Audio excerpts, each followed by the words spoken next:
Ronald, anong ano mo? Masyadong parang nawawala yung interest ng publiko tungkol din sa mga numero. Well, yes, tama yung sabi mo, Danny. Dahil yung naging strategy sa article of impeachment na ito, na prosecution, Article 1. ay mas yung mga documentary evidence. Diba? Mas nag-emphasize sila sa mga COA reports, no? Sa mga financial reports, tax reports. No? Doon sila nag-emphasize. Dahil sineset nila yung template, muka doon sa mas explosive na smoking gun, no, para patunayan na based dito sa mga datos na ito ay merong nangyaring mga anomalya at papunta na sila ron. Kaya nga lumalabas na yung mga testigo ng COA. Sinimulan nila doon sa dating head ng IGPO ng COA tungkol sa intelligence fund at ngayon si Wamil, tapos ngayon papunta na sila doon sa present. At maganda rin yung tanungan ng mga manifestation ng mga senador. Medyo pumupunta sila doon sa meat nung yung pagkakaintindi ng mga confidential agent, talaga yung mga aliases na ginamit doon sa acknowledgement receipt, yung mga lumutang na pangalan sila Mary Grace Piatos, di ba? Puro kasi puro AR puro acknowledgement receipt. Ito yung nagtagal, dito yung nagtagal yung huli. Yung authentication yan, yung pag-admissibility ba as evidence, doon tumatagal. At yun din yung strategy naman ng defense. Hindi ko naman sinasabi na strategy nila na ma-bore to death ang mga nanonood. Pero posible. Posible. Dahil kung lalabas yung mga compelling evidence na yan, mas mabuti na yung court of public opinion ay walang judgment laban sa Vice President. Kaya hindi ako magugulat kung kasama sa strategy nila yan. No, sinasabi nga nung iba, pati itong chismis sa pagkahuli ni Bato ay bahagi ng... Doon na ako pupunta dahil importante. Kasi parang sinasabi nila, yung lumutang kagabi, ito para naman medyo gumanda ang diskusyon natin dito. Kaya daw lumutang yun, parang diversionary tactic dahil sa nangyayari ngayon para hindi na yung mga tao hindi nila malaman in totoo nangyayari diyan sa mga, let's say, disbursements, yung mga questionable na mga accountability, di ba? Kaya itong Bato de la Rosa na lahat naman nasundan sa social media na naaresto raw kagabi. Pero hindi totoo, di ba? Hindi totoo. Pero ang pinanggaling, kaya siguro ganun yung suspecha ng mga tao na bahagi ito ng isang taktika ay dahil yung original na naglabas, yung abogado mismo ni Bato. Nag-float yung kanilang social media. Di ba? Attorney Bondok. Tapos sinigundahan ni Harry Roque na malinaw naman magkakampi. Tapos doon nagsimula yung pagkalat. No? Pero nung chinek naman natin, wala namang basihan. No? Nung tiniriangulate natin sa iba't ibang mga ahensya na in charge dyan, wala naman. No? Kaya yung iba sinasabi, bakit taktika ito Dahil diversionary. Tingin mo yun totoong hindi ako magbibigay ng judgment dahil hindi ko naman hawak yung kompletong ebidensya para dito. Sinasabi ko lang dahil nga dito nagsimula sa abogado mismo ni Bato at saka sa kakampi niya si Harry Roque ay may ganung klaseng suspicion, no?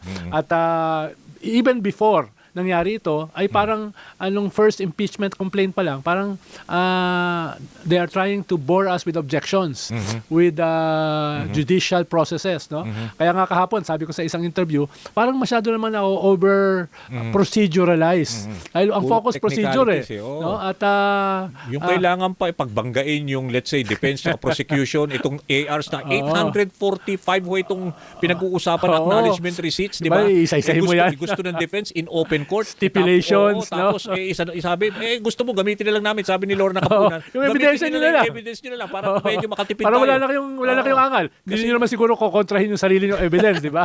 Kaya ginagawa ng prosecution, katulad nila Lorna Kapunan, nagpapatawa na lang sila para hindi mabore yung mga tao. Di ba? Kaya gawin on a Thursday and Friday na wag na tayo isama pa doon sa, let's say, open court. Kasi this is live stream na ang dami nasasayang na oras na dapat basta in front of the clerk of court, ibangga nyo na lang yung dokumento mo at saka yung dokumento ng prosecution defense, kayo na lang mag-usap in front of the clerk of court. Okay yan, di ba? Yes. Dahil mahalaga itong procedures. Dahil nga setting the template no, for the bigger evidence. Pero wag naman sobra. No, wag naman i-over proceduralize. Hindi ko alam kung yung eksaktang tawag doon, proceduralize. No? Pero ayun nga, dahil marami nanonood at marami nagsa-sign up no? Kaya ako rin nabobor ako kanina pag yung numero at saka yung acknowledge, ano bang pakialam gusto namin marinig. Pero kung ikaw pa lang nabobor na, paano pa yung iba? Di ba? Kasi technical masyadong technical. Ano ba masasabi para just to wind up, yung tingin mo na medyo nagtagal nga, no? Sabi mo, mga technicalities na nangyari ngayon, administrative, pero at least next week, we look forward na medyo more exciting, na yung mga disbursing officers, at saka, makomplete lang yung testimony. Ito si Del Campo. Oo. Kasi pipilit pa rin ng defense yung kanilang hinihingi mga stipulations. Oo, mukhang walang na-set na date eh. So, ibig sabihin, in open court ang gusto nila na talagang narinig natin lahat.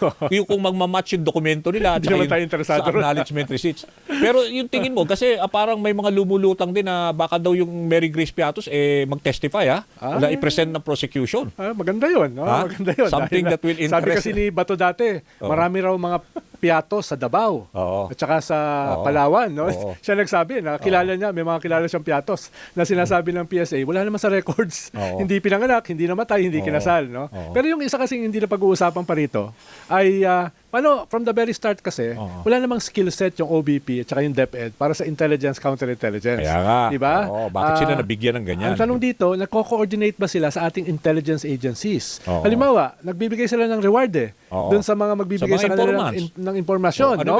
ano ba yung impormasyon nakuha? Siyempre, double, triple check nila yan. Sabi Oo, ng COA, as auditor, wala di ba? namang success output eh. Wala namang nakalagay kung ano yung output ng mga informants na dapat kasama sa reports. Tapos walang no? particular mga dates. Di ba Yes. parang hindi rin malinaw? Di ba? Oo, pero kung Although, maintindihan na nila kung alias sa mga pangalan kasi informant yan. Pero ibig sabihin yung resulta ng, let's say, intelligence or confidential activity. Yes, at dahil hindi nila skill set yan, wala silang background yan, double, triple check nila yan sa intelligence agencies. Totoo ba itong mga informants na ito o ito ay naghahanap buhay lang? Totoo ba yung sinasabi nila o disinformation lang? Ito ba ay kakampi natin o baka mamaya tinanim ng kalaban? Co-coordinate nila yan doon sa mga tunay na intelligence agencies. No? Walang nakasulat na ganyan eh. Ikalawa, yung ating security forces, mga pulis. Oo. Paano kung meron kang witness, meron kang informant, meron kang safe house, sino magse-secure niyan? Wala naman kayong capacity para dyan. Oo. So magko-coordinate kayo sa PNP, sa syempre. ISAP, no, sa NICA. Yun talagang So accredited at saka talagang wala alam. yun, wala yun whatsoever. So ibig sabihin, sarili tong rogue operation. Oo. 'Di ba? Paano mo mapoprovide ng safeguard itong mga, Correct. let's say, potential Oo. witnesses mo kung hindi mo i-involve ang police Oo, or kaya- NBI or whoever and that you are paying so much for their This safe is a houses? full-blown Safe houses na intelligence, 2 million counter-intelligence operation dahil hundreds of millions ang involved Oo. dito eh. Oo. So, how do you protect your witnesses? How do you assure na yung kanilang information ay tama? Paano mo masisigurado na hindi yan false flag operation ng kalaban? Di ba yung mga ganun ba? Dahil hindi mo naman skill set yan. Oo. Di ba? So in the case of this yung ating second na COA officer, 'di ba, si Sailin, sinasabi rin niya na from 2014 talaga pareho din. Sinabi din ni Wamig, sino yung isang una, yung unang Wamil. si Wamil. Oo, Di ba oo. binanggit din niya na sa kanya ring experience, wala naman daw humingi o nag-request din ng only the OVP, yung kay Sara at saka DepEd na for this particular intelligence at saka confidential Tsaka ang funds. alam ko sa Circular 2015-01, hanggat maaari ay hindi mga civilian agencies ang iniimbestigahan. humahawak niyan. Oo. Dati walang GOCC, LGUs, meron Oo, daw sila national, pero not national agencies like Yes, OBP. dati kasi walang ganung klaseng qualification yung 92 circular diyan sa confidential at intelligence fund. Pero noong 2015.01 meron na eh. No? Kaya hindi ko alam paano sila nagpasya nabigyan yung DepEd at saka OBP na hindi naman nila trabaho at hindi naman nila skill set. Pero binanggit ni Wamil, Sec Ronald, na ito talagang yung pagbibigay ng pondo was galing from the Office of the President. Yung una. Presidente mismo. Yeah, yung una.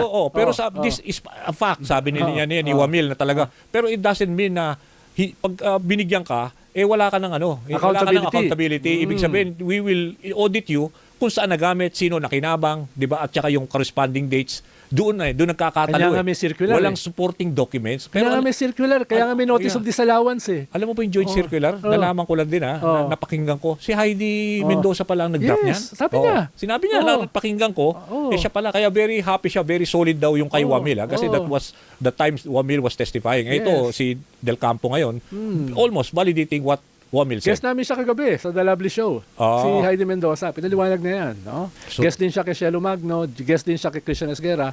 In the same night. Napanood ko yata doon sa isa kay Fox First and then binanggit niya nga na siya, na parang happy siya yung isa sa gumawa sa circular na yan. Yun, kaya kabisado niya yan. 2015. Nasa tip of her fingertip siya. No? Kaya nga nung tinanong ko siya, tinext ko siya, anong tingin mo dito kay Wamil? Sabi niya, solid. Yun nga. Sabi niya, Yun solid. napanood ko. Happy siya at the way things are going. Pero kanina, nagbabanggit din si Aimee sa kanyang interjection niya. Manifestation. Dapat daw hindi lang lahat ikarga yung responsibility accountability kay IB kasi dapat din daw yung dispersing officer kasi dapat. So parang referring to let's say si Gina Acosta who will be appearing next week. Oo. So yun yung mga gano'n na ito na naman, 'di ba? Very glaring na naman itong impeachment or senator judge na saying na bakit parang lahat ikinakarga sa responsibility ni VP. Siyempre, ikaw yung nakapirma, ikaw yung in charge. 'di ba? Pumirma ka doon sa mga empleyado mo yun eh. 'Di ba? At saka in-approve niya eh, 'di ba?